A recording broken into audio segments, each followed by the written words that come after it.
De ce Isus este întotdeauna cu tine, chiar și atunci când nu simți asta? Sunt momente când te simți gol. Te rogi, dar nu se întâmplă nimic. Îl cauți pe Dumnezeu, dar nu simți nimic. E ca și cum Isus ar fi dispărut. Dar oare este chiar așa? Dacă tăcerea lui nu a fost absență, ci o altă formă de prezență? În acest videoclip vei descoperi de ce Isus rămâne mereu alături de tine, chiar și atunci când nu îl poți simți. Vei vedea că El este acolo, în umbră, pregătind ceea ce tu încă nu poți vedea. Înainte de a plonja în primul punct, nu uita să te abonezi și să dai like acestui videoclip pentru a susține acest canal și, împreună, să răspândim cuvântul lui Dumnezeu și să atingem alte inimi care au nevoie de el. Punctul numărul 1. Emoțiile fluctuează, dar Isus rămâne constant. Poate că astăzi te simți departe de Dumnezeu, dar asta nu înseamnă că El te-a părăsit. Un tânăr trecea printr-o perioadă întunecată. Nu simțea nimic în rugăciune, nicio pace. Credea că Dumnezeu îl abandonase. Dar când a citit un verset despre dragostea de nezdruncinat a lui Isus, și-a dat seama că nu Isus se schimbase, ci emoțiile lui. Concluzie. Ceea ce simți nu este întotdeauna adevărul. Isus este acolo, chiar și în deșertul tău. Punctul numărul 2. Isus trece prin furtună cu tine. Încercările te pot face să crezi că ești singur, dar Isus nu renunță niciodată în timpul unei furtuni. O femeie tocmai pierduse totul, slujba, sănătatea, rulmenții. A strigat către Dumnezeu fără niciun răspuns. Apoi, într-o zi, o prietenă i-a spus: „Dacă în această tăcere Isus îți ducea poverile?” A fost o frază care a mișcat-o. Concluzie. În furtună, Isus nu este departe. El este doar mai tăcut, pentru că este profund activ. Punctul numărul 3. El te pune la încercare, dar nu te uită. Tăcerea lui Dumnezeu nu este niciodată o pedeapsă. Este adesea un test al credinței. Un bărbat se ruga în fiecare zi pentru un miracol, dar nimic nu se întâmpla. Până în ziua în care și-a dat seama că Dumnezeu voia mai întâi să-i schimbe inima înainte de a-i schimba situația. Concluzie. Isus nu te-a uitat. El te pregătește să primești mai mult decât te-ai așteptat. Punctul numărul 4. Felul în care te simți nu determină prezența sa. Mulți oameni cred că dacă nu îl simt pe Dumnezeu, El nu este acolo. Aceasta este o iluzie. Un băiat obișnuia să se roage în fiecare seară, dar își spunea că este inutil. Apoi, într-o zi, a dat peste un videoclip care îi spunea: „Isus te ascultă, chiar și atunci când nu simți nimic.”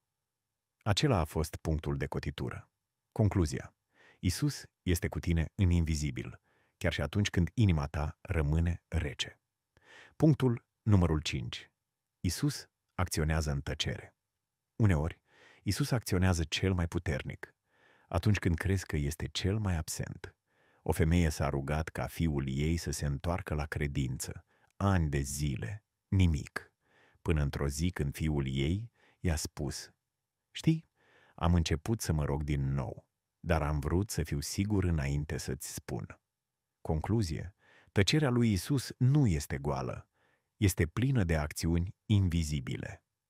Punctul numărul 6. Nu ești niciodată singur în vale. Singurătatea este o minciună pe care dușmanul o folosește pentru a te face să te îndoiești de Dumnezeu. Un bărbat s-a simțit abandonat după o despărțire. Plângea singur în mașina lui. Brusc, la radio, a apărut un cântec creștin: „Sunt cu tine în vale.” El a izbucnit în lacrimi. Concluzie. În valea ta, Isus este acolo. Chiar dacă nu-l poți vedea, El merge alături de tine. Punctul numărul 7. Isus este în fiecare detaliu. Chiar și atunci când nu îl simți, Isus lucrează prin lucruri simple. Un tânăr își pierduse speranța. Într-o zi, un străin i-a oferit o cafea și i-a spus: „Am simțit că trebuie să vorbesc cu tine.” Acest gest simplu l-a reconectat la Dumnezeu. Concluzie. Isus folosește gesturi mici pentru a-ți aminti că El este acolo. Punctul numărul 8. El vrea ca tu să mergi prin credință, nu prin vedere. Când nu poți simți nimic, ești invitat să ai încredere. O femeie a vrut să-L simtă pe Dumnezeu pentru a crede în El. Dar și-a dat seama că adevărata credință începe acolo unde senzațiile se termină. Concluzie. Isus este cu tine, chiar și atunci când inima ta nu îl simte. Continuă să mergi înainte. Punctul numărul 9. Deșertul tău este o școală spirituală. Tăcerea nu este o pedeapsă, este un loc de formare. Un om care dorea să crească în credință a trecut printr-un lung deșert. A crezut că Dumnezeu l-a abandonat, dar acolo a învățat să se roage cu sinceritate. Concluzie.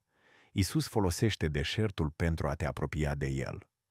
Punctul numărul 10. El vorbește diferit. Dacă nu îl simți, poate că El comunică în alt mod. O femeie a spus, nu-L mai simt pe Dumnezeu. Dar când și-a deschis Biblia, i-a sărit în ochi un verset. Eu sunt cu tine. Concluzie. Isus nu se limitează la o emoție. El vorbește și prin cuvântul Său, prin alții, prin circumstanțe. Punctul numărul 11.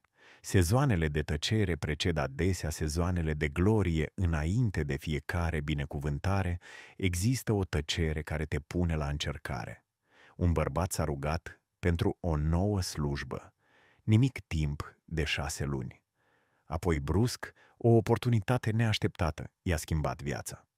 Concluzie. Isus nu era absent. El pregătea o ușă pe care tu nu o văzusești încă.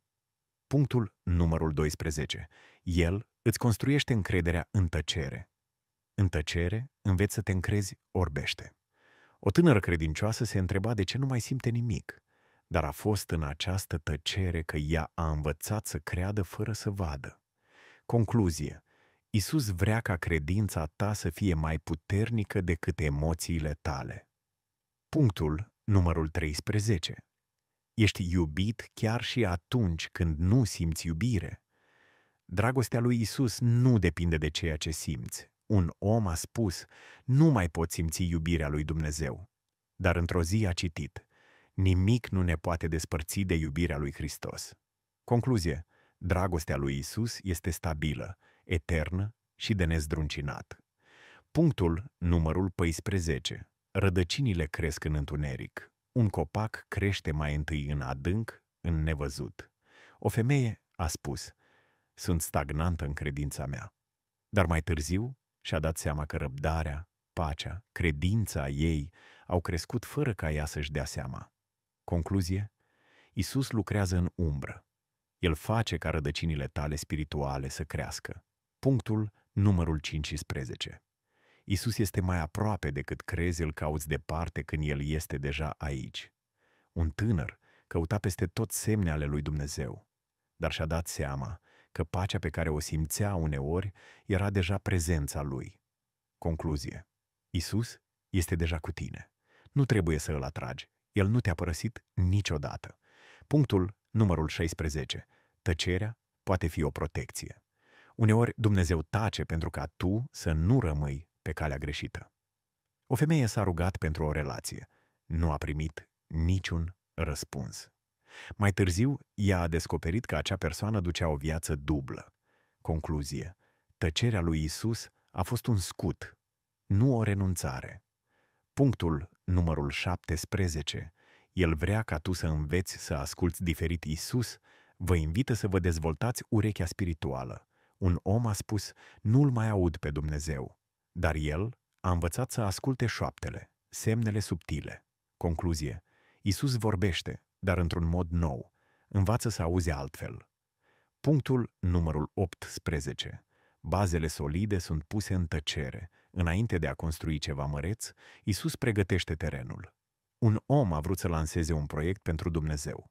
Timp de 1 an, nimic nu s-a mișcat. Dar el a crescut lăuntric. Concluzie. Această tăcere a pus bazele. Isus pregătește succesul în invizibil. Punctul numărul 19. El este fidel promisiunii sale. Isus nu minte niciodată. Ceea ce spune El, va face. O femeie a primit o promisiune, apoi nimic, tăcere, durere, îndoială. Dar într-o zi, promisiunea s-a adeverit, exact așa cum fusese anunțată. Concluzie. Isus rămâne credincios, chiar și în tăcere. Punctul numărul 20. Fidelitatea ta atrage răspunsul lui, chiar și atunci când nu simți nimic, perseverența ta are greutate. Un bărbat se ruga în fiecare zi, fără să-L simtă pe Dumnezeu. Dar într-o zi, totul s-a schimbat. El a spus, am rămas ferm și El m-a vizitat. Concluzie. Isus îi onorează pe cei care rămân credincioși în tăcere. Concluzie. Chiar și atunci când nu simți nimic, Isus este acolo. El nu te-a abandonat. El lucrează în tăcere, te întărește în umbră, pregătește lucruri invizibile pentru ochii tăi, dar puternice pentru destinul tău. Învață să ai încredere chiar și fără să simți. Este în aceste momente când credința ta devine reală. Abonează-te pentru mai multe videoclipuri despre Isus și cuvintele lui Dumnezeu.